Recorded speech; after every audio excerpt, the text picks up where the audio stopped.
The Changeling of the Guard. By V. Drake 77. Chapter 4. Digging the Hole Deeper.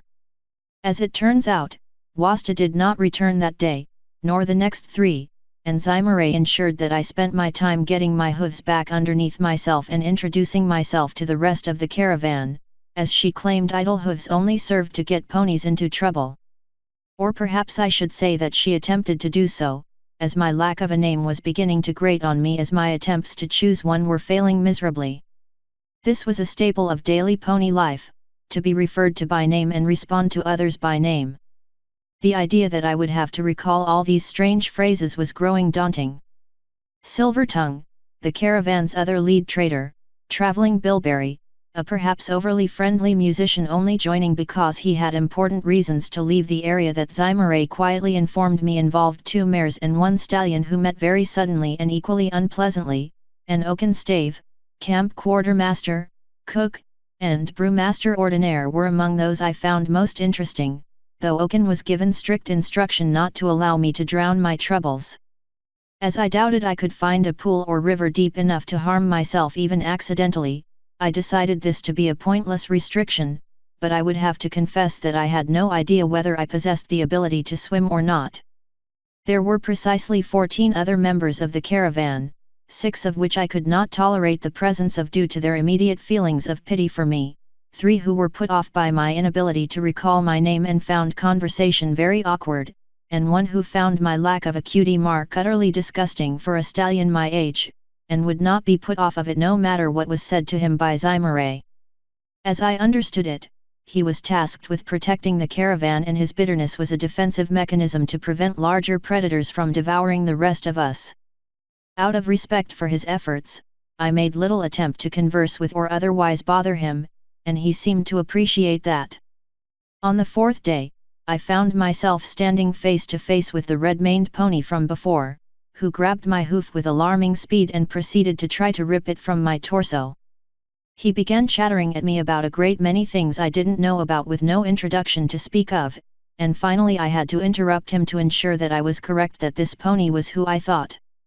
"Wasta matter?" "Not a thing, wasta matter with you?" The pony then began to laugh uproariously, and the shocking amount of sheer mirth pouring from him overcame me, and I began to feel an urge to reciprocate as the pony's cheer overflowed my ability to store it. For the life of me, I could not understand how any pony could feel such joy at simply being questioned on their name. I stared with the beginning of a grin that did not fit my confusion. "But you are with me right now?"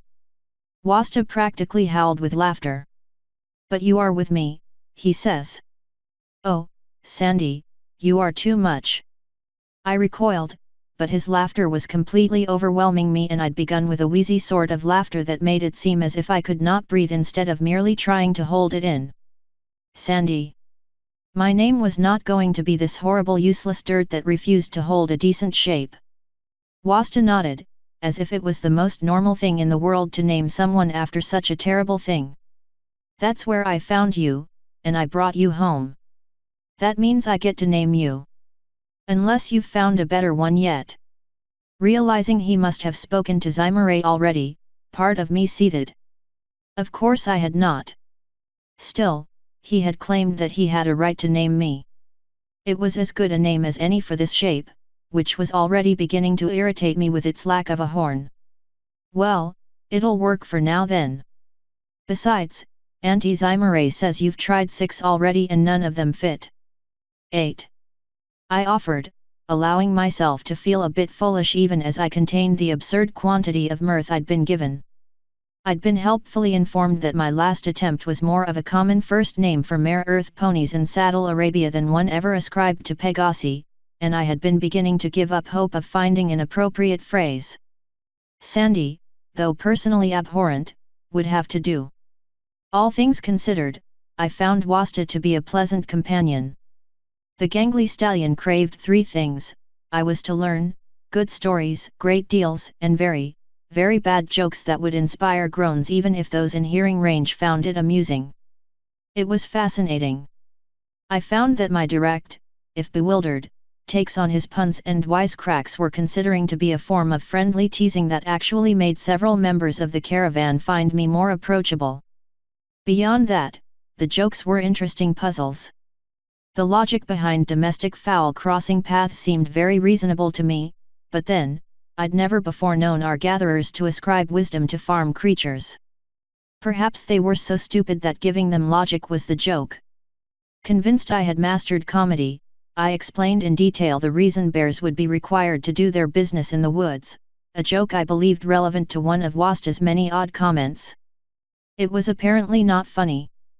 Wasta found that highly amusing for days. Wasta's trip to a nearby settlement had, of course, been entirely fruitless with regards to my identity, though he'd clearly spent much of his stay doing some additional trading, to Zymare's displeasure. Allegedly he had found several passable offers, and one very good deal on coffee, a bitter, crunchy bean that I found very satisfying. I spent the rest of that morning assisting with every camp project that an extra set of hooves would improve, marveling at my newfound energy. By lunchtime, I quietly decided that I was dying. Wasta's jovial insistence that I should have drank the beans was ludicrous, and I stoutly informed him of such. As delicious as those beans were, the idea of mixing them in water, boiling or not, was too outlandish for me to accept, and I continued to lift my nose at the idea for the entirety of our trip, preferring to chew one or two as the mood struck me, thankful for Wasta's generosity. Sugar cubes I found reminded me of the slimy nourishment provided to me as a hatchling, and the sensation of homesickness was enough to make me forego more of them, though the rest of the camp seemed to think they were a pleasant enough snack for day-to-day use.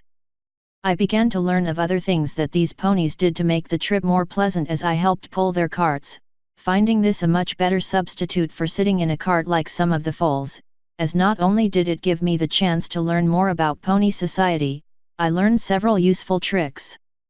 Oaken Stave, for example, had a cart that was oddly heavy and difficult to pull, which eventually led him to show me a set of grindstones he'd connected to the bottom of his cart. This allowed him to mill his own fresh flour just by turning the wheels of his cart, which explained some of the gritty fresh bread the quartermaster tended to produce.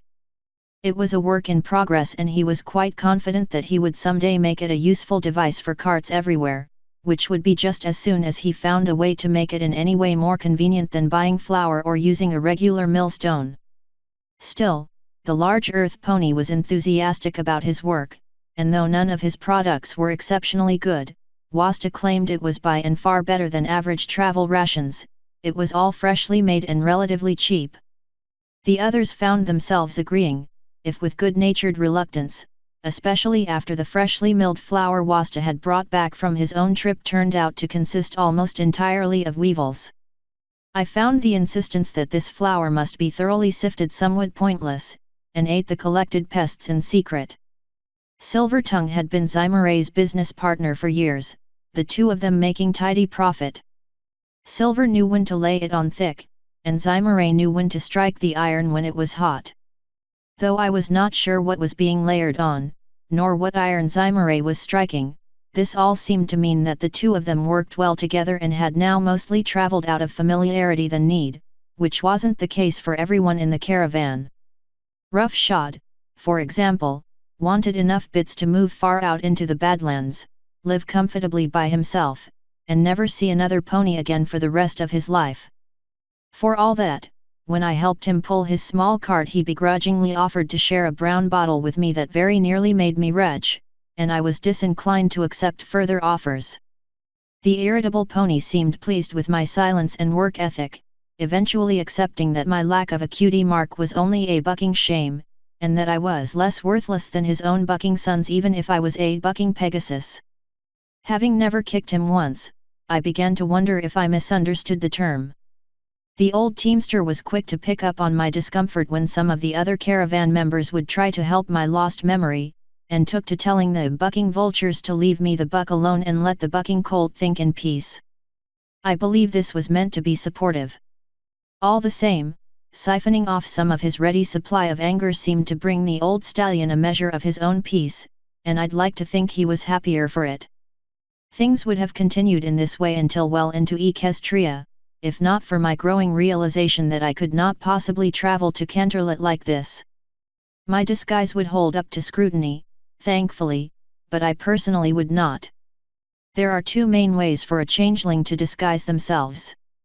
The first, and most common way, is to form a sort of shell around themselves and use only enough shape-shifting to fit within. This shape can be damaged or shattered without gravely hurting the changeling within, but it was also more fragile and required to be either renewed or repaired routinely. The other method was to shape-shift oneself fully into the other form. This was costly and time-consuming, but provided more advantages such as a sturdiness and a direct connection to the outside world. Touching a shell is more akin to touching clothing, you may feel it indirectly but damage to it does not always alert you immediately. It also may not feel exactly like a pony's hide. A full shapeshift, on the other hand, borders on undetectable, going so far as to bring a changeling's body temperature up to match that of a pony, though this costs a small amount of energy to upkeep as well as a mental effort, as opposed to the shell which only requires the cost of repair or replacement as needed. Unfortunately, injuries to a shape-shifted changeling are real injuries that bypass our natural exoskeleton, forcing us to take steps to repair them, either with magic directly, which is costly, or by sealing the wound over with the green mucus in the same way we would seal a damaged cavern wall. Though this obviously defeats the purpose of a disguise, it's preferable to bleeding out. Over the course of a scant few weeks, I had fully charged my own capacity for the basic positive emotions, save love. Nonetheless, I could survive on that for a few weeks, though they would not last nearly so long as love, which I had almost completely expelled. More immediately concerning, I had never held a shape-shifted form this long, and it was beginning to exhaust me. I needed to return to normal, and obviously I could not do that in camp. That night, I snuck out of camp, wandering far out of eyeshot, and let down my defenses, dropping the form and letting out a soft sigh as knots seemed to come untangled. I examined my chitin for any damage, checking my joints and stretching. My body and especially my horn ached from the prolonged usage, and I was pleased to have the chance to be myself. I would put on a shell, sleep out here, under the stars, and go back in the morning after taking on a full form of Sandy. So, I drew forth the energy, pictured the form in my mind, and went to form the shell. And nothing happened. Of course. Bug. Author's note. Hey folks, hope everyone's doing well. Hope you're all still enjoying this. End author's note.